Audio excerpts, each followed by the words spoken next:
ለምሳሌ ማስመለስ ካለ ተደጋጋሚ ጨጓራ ይሄ ቅድም የነገርኳችሁ ረጅም ጊዜ የቆየ ጨጓራ ህመም ካለ ኢንዶስኮፒ በቀጭን ቱቦ አፋችን ውስጥ ካሜራ ይገባና በአፋችን በኩል ካሜራ ይገባና ጨጓራን ያሳየናል ማለት ነው። ስለዚህ ያ ትክክል ስቱል ማለት ትክክል ነሽ። ስለዚህ ጨጓራችንን ያሳየናል ማለት ነው። ከዛ ጨጓራችንን ሲያሳየን ቆስሏል ወይ ተቆጥቷል ወይ የሚለውን ነገር ያሳየናል ማለት ነው። ወይም ደግሞ ደምም ካለ ከየቱ ጋር ነው የሚደማው የሚለውን ነገር ያሳየናል ማለት ነው። ኢንዶስኮፒ ማለት ነው። ሌላ ደግሞ አንዳንዴ ኤክስሬይ ሊታዘዝ ይችላል። ለምን ኤክስሬይ ሊታዘዝ ይችላል? የሆድ ዕቃ ጨጓራ የምንለው ማለት ነው ከተበሳ ኤክስሬይ ልናዝ እንችላለን ማለት ነው። የሚታዩ ነገሮች አሉ፣ ግን በዛ ምክንያት ኤክስሬይ ሊታዘዝ ይችላል ማለት ነው። ስለዚህ ምርመራዎቹ ግልጽ ናቸው አይደል? የምጠይቃችሁ ውይይት እንዲመስል ነው እሺ። እና ደግሞ ግልጽ እንዲሆንላችሁም ስለምፈልግ ማለት ነው። አንደኛ አሲድን የሚቀንሱ መድኃኒቶች ይታዘዛሉ ማለት ነው። የጨጓራ አሲድን የሚቀንሱ መድኃኒቶች አንዳንዶቹ አንቲ አሲድ እንላቸዋለን። አንዳንዶቹ ደግሞ እንደ ፕሮቶን ፓምፕ ኢንሂቢተር አይነቶች አሉ። እነሱን ይታዘዛል ማለት ነው። እንደ ኦሜፕራዞል አይነት እንዲሁም ደግሞ ወዲያውኑ አፋችሁ ላይ የምትመጡት ምናምን እሱ ደግሞ አንቲ አሲድ ወይም ደግሞ በሽሮፕ መልኩ የምትጠጡት ይታዘዝላቸዋል ማለት ነው። ሌላ ከመድኃኒቶቹ ውጪ ደግሞ ያው መድኃኒቶቹን ጠልቄ መናገር አልችልም በዚህ ላይ ማለት ነው። ሌላ ደግሞ አመጋገብን ማስተካከል። ብዙ ሰው ጨጓራዬን ልክ አመጋገብን ሳስተካከል ተሻለኝ ይላል። ለምንድን ነው እንደዛ የሚሆነው? አንደኛ ነገር አመጋገብን ማስተካከል ማለት ቅባታማ ምግቦችን መቀነስ፣ ምክንያቱም መቆጣት አለ ማለት ነው። የሚያቃጥሉ ምግቦችን፣ ስፓይሲ የሆኑ ምግቦችን መቀነስ ሊሆን ይችላል። እንዲሁም ደግሞ የተለያዩ የማይስማማችሁ ምግቦች ለአንድ ሰው የሚስማማው ለእናንተ ላይስማማ ይችላል። በተለይ ደግሞ የጨጓራ ህመም ታማሚ ከሆናችሁ ማለት ነው። ስለዚህ የማይስማማችሁ ምግቦች መቀነስና ማስወገድ ያስፈልጋል ማለት ነው። ስለዚህ ሌላ ደግሞ አልኮል፣ ማጨስ፣ ሲጋራ የመሳሰሉ ነገሮችን ኮምፕሊትሊ መቀነስና ማቆም ያስፈልጋል ማለት ነው። ሌላ ጭንቀት መቀነስ። ቅድም እንደነገርኳችሁ አንዱ ምክንያት ምንድነው? ጭንቀት ስለሆነ ማለት ነው። ስለዚህ የአኗኗር ዘይቤን በመቀየር ጨጓራ እንዲሻላችሁ ይሆናል ማለት ነው። ግልጽ ነው አይደል? መድኃኒት አለው። እናንተም ደግሞ ከመድኃኒቱ ጋር አመሰግናለሁ። ከመድኃኒቱ ጋር አብራችሁ ልትተባበሩት ይገባል ማለት ነው። ግልጽ ነው አይደል? ወደ ቀጣዩ ከመሄዳችን በፊት ግልጽ ነው እንደምፈልገው ወደ ዋናው ቦታ መተናል። ይህም ደግሞ የጨጓራ ባክቴሪያ ወይም ደግሞ ኤች ፓይሎሪ ነው፣ ወይም ደግሞ ሄሊኮባክተር ፓይሎሪ ይባላል። ስለዚህ ነው የምናወራው ማለት ነው። አሁን ደግሞ በደንብ አድርጋችሁ እባካችሁ አዳምጡኝ። ይሄ ኤች ፓይሎሪ የምንለው ባክቴሪያ ነው። ስለዚህ ይሄ ባክቴሪያ መድኃኒቱን ተናገርኩ። እሺ፣ ስለዚህ ባክቴሪያ ነው በሆድ ዕቃ ውስጥ መቀመጥ የሚችል አሲድን መቋቋም የሚችል ባክቴሪያ ነው። ይሄ ባክቴሪያ ምን ያደርጋል? ጨጓራ እንዲቆጣ ያደርጋል። የመጀመሪያው ነገር ማለት ነው። ጨጓራ እንዲቆጣ ያደርጋል ይሄ ባክቴሪያ ካለ ማለት ነው። ሌላ ደግሞ ይህንን ሚውከስ ከላይ ያለውን ሽፋን አንደኛ እንዲቆጣ ማድረግ፣ ሁለተኛ ነገር ደግሞ ለራሱ ይጠቀመዋል ማለት ነው። ላይ እንዴት ብዬ ንገራችሁ? ብሬክ ዳውን ያደርገዋል ወይም ደግሞ ይሰባብረዋል ማለት ነው። ስለዚህ ጨጓራ እየተጋለጠ ይመጣል። እንደምትመለከቱት አሁን ኤች ፓይሎሪ ካለ ይሄ ጨጓራ መከላከያ እየተጋለጠ ጨጓራ ግድግዳው ብቻ ይቀራል ማለት ነው። ያ ይቀራል ስል ያው ለንግግር ነው፣ ግን ይጋለጣል ማለት ነው። ጨጓራ ለአሲዱ በጣም ይጋለጣል ማለት ነው። የዛኔ የተለያዩ ነገሮች ይፈጠራሉ፣ እነግራቸዋለሁ። እሱም አንደኛ የጨጓራ መቁሰል ይከሰታል ማለት ነው። ምክንያቱም ጨጓራ ለአሲድ ቀጥታ እየተጋለጠ ነው ማለት ነው። ሁለተኛው ነገር ደግሞ እስከ ጨጓራ ካንሰር ድረስ ያደርሳል ይሄ ኤች ፓይሎሪ ማለት ነው። አንዳንዴ የጨጓራ ካንሰር ያመጣል። የጨጓራ ካንሰር እንዴት እንደሚያመጣ እዚህ ጋር ጽፌዋለሁ፣ እነግራቸዋለሁ። ሌላው ደግሞ ማወቅ ያለባችሁ ነገር ይሄ የጨጓራ ባክቴሪያ ወይም ደግሞ ኤች ፓይሎሪ የምንለው ተላላፊ ነው። ከአንድ ሰው ወደ ሌላ ሰው ይተላለፋል።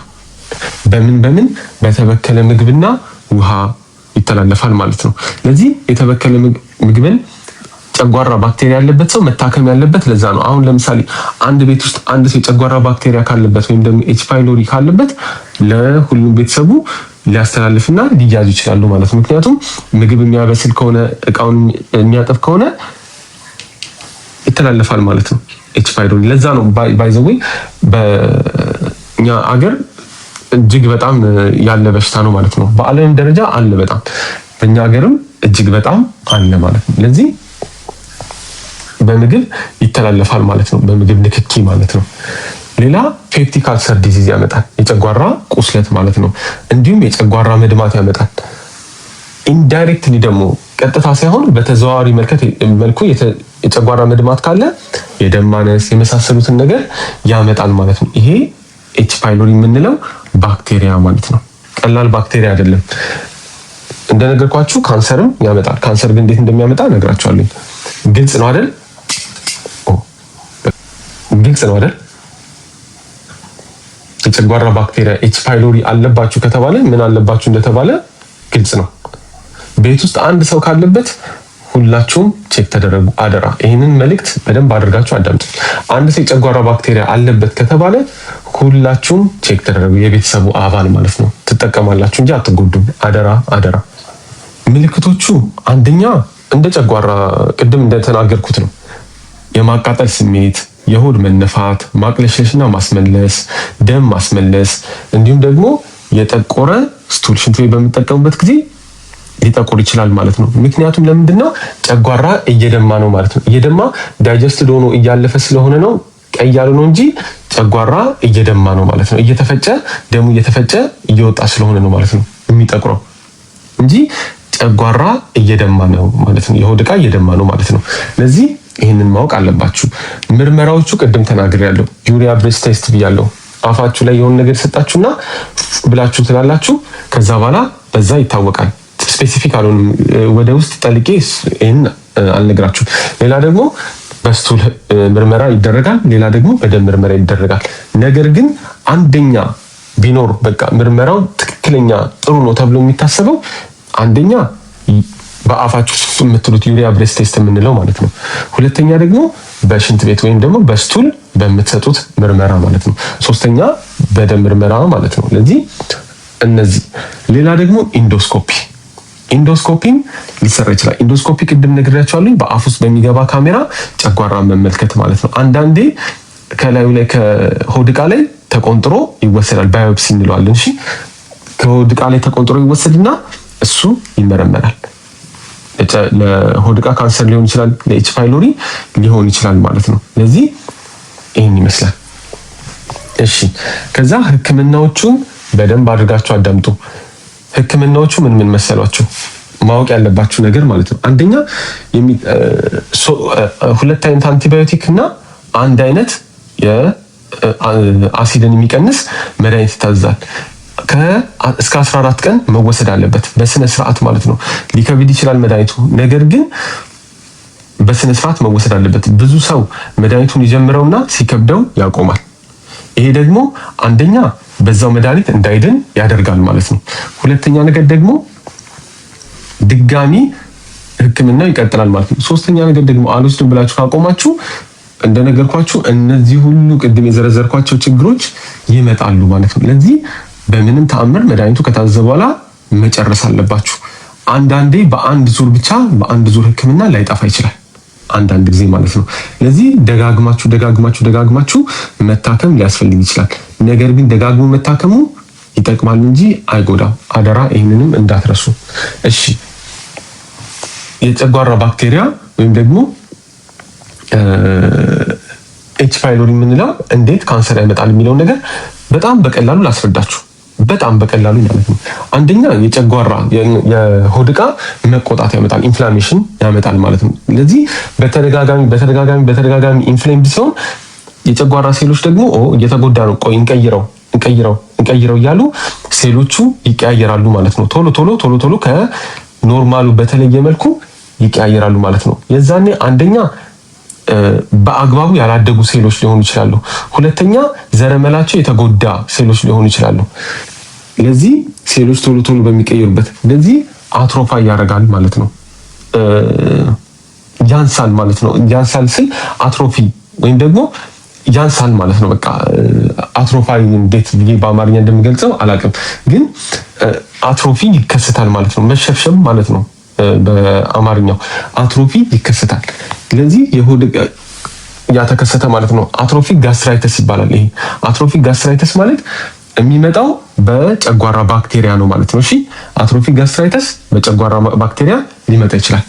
ሌላ ከዛ በኋላ ደጋግሞ ሲቀየሩ እንደነገርኳችሁ ዘረመላቸው የተጎዳ ሊሆን ይችላል። በደንብ ማቹራ ያደረጉ ሴሎች ሊሆኑ ይችላሉ። ለዚህ መኮማተር ትክክል አመሰግናለሁ ልጅ። ለዚህ መኮማተር ይኖራል ማለት ነው። ለዚህ የዛኔ የሆድ ዕቃ ሴሎቹ ሪፕሊኬት ስለሚያደርጉ እንደነገርኳችሁ በስነ ስርዓት ያላደጉ ሴሎች ሊሆኑ ይችላሉ። የዘረመላቸው የተጎዳ ሴሎች ሊሆኑ ይችላሉ። የዛኔ ወደ ካንሰር ሴሎች ይቀየራል ማለት ነው። እንዲህ በቀላሉ አይደለም። ባይ ዘ ወይ አንድ ሰው ካንሰር ያዘው ሲባል ረጅም ፕሮሰስ ረጅም ሰውነት ውስጥ የሚከናወነው ነገር ረጅም ነገር ነው። እሺ አንድ ቀን ደግሞ ስለ ካንሰር ምንነት እንነጋገራለን ወይ በቀጣዩ ላይ እንነጋገራለን ስለ ካንሰር ምንነት ማለት ነው። ምክንያቱም አሁን እየበዛ ስለመጣ መነጋገሩ ይጠቅማል። ግን አንድ ሰው ካንሰር ያዘው ሲባል እንዲህ በቀላሉ አይደለም። እሺ ሰውነታችን እንዴት እንደሚወደን ብታውቁ በቃ ትገረማላችሁ። እንዴት እንደሚጋደል ወይም ደግሞ እንዴት እንደሚሟሟት እኛን ለመጠበቅ ሀሳቡ የላችሁም። በቃ ካንሰር እንዳይዘን ሰውነታችን ያለ የሌለ ጉልበቱን ነው የሚጠቀመው። ግን ከአንዳንዴ ሚውቴሽን ምናምን ይኖርና ያንን በአግባቡ ማከናወን አይችልም ማለት ነው። ወይም ደግሞ ከአቅሙ በላይ ይሆናል ማለት ነው። አንድ ሰው ሲጋራ በየጊዜው የሚያጨስ ከሆነ ሳምባው ይታገላል። ይሄ ሰው በሳምባ ካንሰር እንዳይጠቃ ማለት ነው። ሴሎቹ ይታገላሉ። ነገር ግን ሰውየው እየታገለ ስላልሆነ ሰውነት በቃ ምንም ማድረግ አይችልም። ከአቅሙ በላይ ሆና ሴሎቹ ይቀየራሉ፣ ለሳምባ ካንሰር ይጋለጣል ማለት ነው። ለዚህ ነው ሰውነታችሁ መንከባከብ ያለባችሁ። ሌላ ሰው ባይወዳችሁ ሴሎቻችሁ ወይም ደግሞ ሰውነታችሁ ሴሎቻችሁ ወይም ደግሞ የራሳችሁ ሰውነት እጅግ በጣም ነው የሚወዳችሁ። በቃ በጣም ነው የሚንከባከባችሁ እናንተን ጤነኛ እንድትሆኑ ማለት ነው። ልባችሁ በቀን 100,000 ጊዜ እየመታ ስንትና ስንት ደም እያዘዋወረ ይጠብቃቸዋል። ነጭ ደም ሴሎቻችሁ ከምታስቡት በላይ ጦርነት እያደረጉ ይጠብቋቸዋል እናንተ ጤነኛ እንድትሆኑና እናንተ ኢንፌክሽን እንዳይዛችሁ ማለት ነው። ለዚህ እናንተ ደግሞ ልትተባበሩት ሰውነታችሁ ልታግዙት ይገባል። ብዙውን ጊዜ ይቅርታ ሌላ ውስጥ ስለገባው ግን ብዙውን ጊዜ ሰዎች የሚመስላቸው ጤነኛ ምግብ ተመገብ፣ አልኮል አትጠጣ ሲባል ለሌላ ሰው ጥቅም ይመስላቸዋል። ማንኛውም ሐኪም የሚመክረው ነገር ለራስ ጥቅም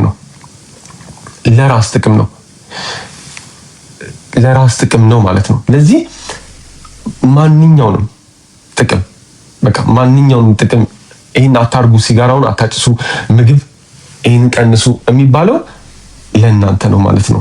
ምክንያቱም ጥቅሙ ዞሮ ለእናንተ ስለሆነ ማለት ነው። እናንተ ናችሁ የምትጠቀሙት፣ እናንተ ናችሁ ሰውነታችሁ በቃ እየተጋደለላችሁ ያለውን ብትደግፉት መልካም ብዬ አስባለሁ።